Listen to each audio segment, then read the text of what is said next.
Afternoon. Actually, I've broadened this out a little bit, as you'll see from the title. It may be that we want to dim the lights a bit. It's quite a graphic presentation, but when I first started talking to Milder about this presentation, I was thinking with this conference being in Paddington, we're about halfway through, we're architects, and we're about halfway through about £300 million worth of construction at each side of Paddington outside. And that obviously impacts on access to Heathrow. But I've broadened it out because the Davis Commission is considering. We were involved in the debate of infrastructure and airport and how to link that. We are also doing a lot of work for Crossrail and for High Speed 2. And so bringing all those things together, just from a personal perspective, we could see that Heathrow's access is going to change radically. So what I'm going to talk about really is just very briefly touch on infrastructure and the airport debate, changes that are happening at Paddington, and use that as an introduction into Crossrail really, and see how that impacts on access to Heathrow. And then HS2, and particularly HS2, a lot of people know about HS2, but what are the associated projects? What are the spin-off projects? And how is this changing what I've called the Southern Hub? How is this changing, not just in terms of journey time and connectivity, but also in terms of the quality of that journey, which I believe is heading for a step change over the next few years. So a lot of proposals were put together for locations for hub airports, and we, like many architects, joined that debate. We proposed an airport development at Luton, which could gradually develop into a hub airport. Why Luton? Because it's at the centre of a UK, pretty much the centre of a UK population distribution map, and it's incredibly well connected. Clive's already made that point. I've already apologised to Clive, by the way, for this unsolicited proposal. But it connects well with Thameslink, West Coast Main Line, East Coast. We could see the potential to connect it to Crossrail. More of that later. And we showed that you could create with a simple DLR light rail connection, you could create incredible connectivity to Luton Airport from both the north and from the London South East region. And the obligatory aerial image showing that connectivity and the vision. But we also had, during this time, we also had a day job, and from about 2006, we've been working at Paddington Station. Now, Site 1, which you see there, is the site of the new Crossrail station. 2006, our job, to free up the Crossrail to free up that site for the Crossrail station, you needed to move the taxi facility to Site 2 there in the north, as well as do a number of other things which I won't really touch on. It's worth remembering that the taxi usage at Paddington, about more than 70% of the taxi usage is actually HEX users. So it's part of that Heathrow experience, and in fact, our client for this, our user client, if you like, the taxi facility that you see out there now, is in those days it was operated by BAA as part of that complete HEX experience. We all know Brunel's great interior, and it's still recognisable today. It still functions well, but it's easy to forget what a poor quality the exterior of this station was in. That's the north side. That's where we put the taxis. That's where the Hammersmith and City Line station, is actually hidden in there somewhere. And that's the south side, and the station simply has no presence. It doesn't really have a great user, a welcoming user face, and that taxi experience, which you think if you've just come from Heathrow, got off Heathrow Express, and it really wasn't speaking of a 21st century airport link, and it wasn't a coherent part of that airport experience. Even when you were in your taxi, you could get delayed by a load of service vehicles that were congesting the route out into the onto really quite minor roads. So our plan, it was very important. We felt it was very important that as that the taxi link should be be part of a coherent station and interchange experience. So we were keen to create a new passenger route, a new linear passenger spine, if you like, outside of the existing station, and connect that to the new entrances, to all the development that's happening around Paddington Central and Paddington Basin, and so on and so forth, and also to a new H&C Hammersmith and City London Underground station, which was also part of our brief.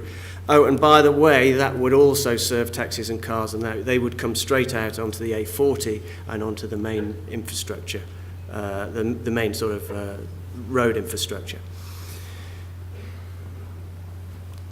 So that's really what we constructed. This shows that a taxi facility, but it's also a generous walkway, which is providing relief for passengers using the Paddington station, but it's also very much part of the Paddington experience, with the main structures visible and moving through and around those structures. It is a sort of 21st century taxi facility that reflects a kind of airport aesthetic and an airport, I hope, and I do ask taxi drivers whenever I use it, it is quite an efficient system. And it is very much connected to the passenger interchange and that passenger experience. It forms a coherent part of the station. So that was, if you like, that went a long way to sorting out the Heathrow Express, sort of the onward journey from Paddington. But in the background, we had Crossrail project, and we were interested how this would play out, what happened to Heathrow Express with Crossrail. So in 2010, we were awarded the architectural design of the Crossrail station itself. And taking our diagram of Paddington Station, we replicated a similar linear passenger and pedestrian spine on that side of the station, and then connected the entrance to the Crossrail station into that. So we're providing relief and really spreading the wings of Brunel's Paddington Station. That's the site of the box. The station is about a 240-metre long excavated box, and sitting in Eastbourne Terrace and Departures Road, and that's the new pedestrian spine. And we've managed to develop out of that, with that philosophy, pulling the station, pulling the entrance and creating that pedestrian spine, we've managed to create a station which is open to fresh air and light. It's very much, it's an unusual underground station because it is completely open to the fresh air, and it is completely part of the Paddington experience. It has a simple glass canopy that sits over this public realm and the underground station. And particularly relevant is that are the lifts that sit right at the heart of the design there. Those two glass lifts. Now those lifts are, I think the parlance is 17 person, but those lifts are 2.5 meters by 2.5 meters. That's about this sort of size. That's a complete sort of step change in terms of any kind of London underground transport system, step-free access, and we've got a pair of lifts there. They're fast lifts. They're not the slow lifts that we have on the Jubilee line, which dawdle up and down. And this really is a step change in the quality of the passenger experience. And those lifts arrive then down in this naturally lit concourse, and it's this sort of very spacious experience is carried right the way through the design. I talked about the glass canopy. About half the size, well, okay, it's very narrow, half the size of a very narrow football pitch, maybe West Ham if you know that ground, but that will be decorated with probably one of the biggest art installations. The whole of that will be covered in a cloudscape by an artist called Spencer Finch, a New York artist, and it's just that just emphasizes the kind of qualitative leap, the step change in the passenger experience. And this is it. This is a few weeks ago, actually a few months ago, but that's that opening that will remain an open void, and that's some of the spaces internally, and that's a bit further with the excavation down to concourse level. That's all very well and good in terms of Paddington, but the important, I'd use that as an example really, because the important point is this is happening across London. This is Norman Foster at Canary Wharf, who's doing a similar thing, creating the Isle of Dogs Crossrail station. We could go on, there's Liverpool Street. This is us again, actually, at Woolwich, transforming a very, what has been a poorly connected area, but with a very simple transport system. And again, we've got those lifts, direct access down to the platform. Now, what that does in terms of transport times, and the pink are the proposed interchanges on top, transport times below. What you notice there is that, okay, the transport times are not that different, but the number of interchanges is drastically different. You can get a taxi now to many of these stations and have an interchange-free journey then directly to Heathrow. There are time savings as well, but more importantly than that, Crossrail connects to every London Underground line, pretty much, with the kind of step-free interchange and the size of lifts that we've talked about. Crossrail is producing a sort of step change in accessibility. Not forgetting it's not just about stations, but the Stockley Viaduct. People have already talked about this 8 trains plus capability that the Stockley Viaduct, which is currently causing Heathrow Express disruption, will generate. In 2012, just moving on then, we started working on high-speed 2, and particularly the London Met with Mott MacDonald, the London Met zone, which includes Old Oak Common Station. So the important thing about Old Oak Common Station is that it provides an interchange between Crossrail and Great Western Main Line, Heathrow Express, etc., and high-speed 2. It's now, from a passenger point of view, any journey inside the central London, to any of the central London stations, 80% of the central London underground stations, it will be quicker to get off at Old Oak Common and connect via Crossrail than it will be to travel on to Euston. So we got the brief to design a station for 250,000 passengers a day at Old Oak Common, which is the size of Waterloo currently operates at. So where is Old Oak Common? And people were quite sceptical about could you really do this in a place that really very few people had heard of. And I think the point about Old Oak Common is it is going to be a new part of London. This is the Park Royal Opportunity Area Planning Framework. But basically, this is very likely to become a development corporation. I think the wheels are in motion for that. Now, it's 700 hectares with a lot of redevelopment potential there. Now, when we started looking at it in 2012, there was an ambition for 14,000 jobs and 1,500 homes. In 2 years, since HS2 has arrived, that has gone up exponentially. We're now looking at 100,000 jobs, which is the number of jobs that Canary Wharf has managed to create over the last 20 years. So this is massive development. This is a much bigger site, and 19,000 homes. So this is a new place that is being created. And Old Oak Common, or whatever it's called, will be on people's mental map of London in a way that it just is not at the moment.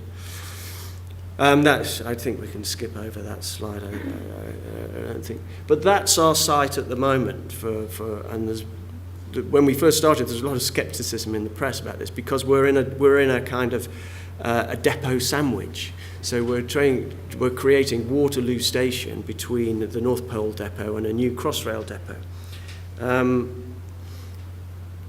So we have. With HS2 and with our direct clients, Mott MacDonald, we developed a station that can be developed on that triangle of land, but that allows development to happen around in a phased manner. And that station still is relevant, and that station eventually sits at the heart of a new place, really. This is a couple of early sketches which just sort of show the spatial quality, the interchange, the generosity of space. I mean, this is a step up from Crossrail. These platforms are 400 metres long. So the generosity of space is unprecedented.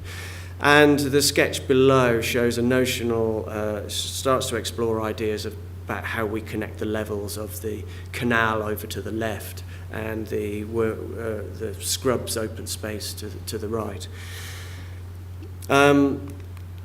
And the kind of environment is more akin to an airport environment, an airport interchange. So this is a very high quality interchange. It's not direct access to Heathrow, as we'll see, but it's a very high quality interchange. And there's a washed out view of the plan, but being consulted on at the moment, and on the back of HS2 is the potential overground station interchange. And there's various locations for these stations in the consultation that's out at the moment. And the high-speed 2 station, but the high-speed 2 station will can incorporate travelators to cope with these interchange distances. And this allows direct access to all the London Overground routes. Just to look at some of the impact there as well. Clapham Junction, again, okay, it's not that much of a time difference, but look at the interchange. And then when you think about the quality of that interchange, so we've got one interchange from Clapham Junction, one interchange from West Hampstead, and one interchange from Richmond. So that's our plan with, I suppose, Crossrail and High Speed 2. Just to talk about some of the other projects, the Western Rail access to Heathrow, which has already been talked about, and the huge potential that has linking to the West. And a West Coast Main Line link, which hasn't really been talked about so far, but again, a direct result of High Speed 2, because this allows you to take passengers from the West Coast Main Line into Paddington. Really, during the construction of Euston, that solves a lot of problems during the construction of Euston, but it also allows the West Coast Main Line trains then to run directly through the Crossrail tunnel ultimately. So Milton Keynes to Bond Street is a viable single journey. So when you add all this up, I mean, I would just looking at some of the headline figures, and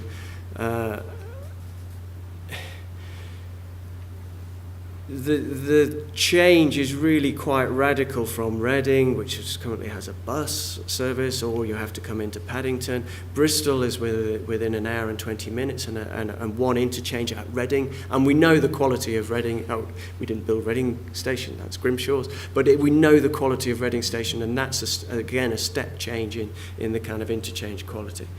Birmingham International, only 70 minutes and one interchange away. So that's really sort of broadening out from Paddington.